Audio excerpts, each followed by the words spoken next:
Again, changing the angle to mark the steak into a diamond pattern. Remember, for the perfect... Stop cooking your f***ing steaks this way! Restaurants only do this to confuse you. The crosshatch, it just looks pretty, but it tastes rubbish. You might as well just boil the steak. Ugh. Gross. Let me explain. There are natural occurring sugars and amino acids in your steak. When you apply direct heat to the steak, these sugars caramelize.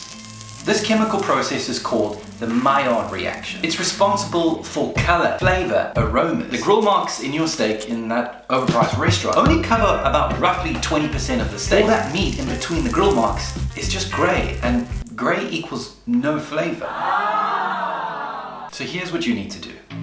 Salt your meat 40 minutes before cooking. Get a pan ripping hot. Pat dry your steak and get rid of any of that moisture. Oil just the steak, not the pan. Place your steak into the pan and apply pressure. Make sure as much of that steak is as flat as it can be on the surface of the pan. This will ensure the Maillard reaction happens to most of the steak, rather than just a small, beautiful looking crosshatch. Cook your steak to whatever temperature you prefer. Rare, medium, well done, it's totally up to you. If you want, you can also baste it in butter. This will help with spreading more of that browning across the surface of the steak.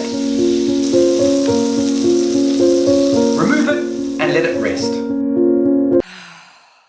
Slice it up. Finish it with flaky salt, a little squeeze of lemon if you want, and then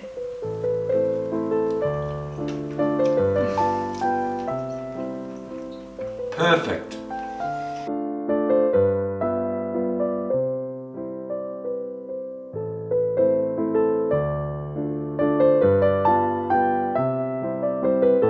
I hope that helps.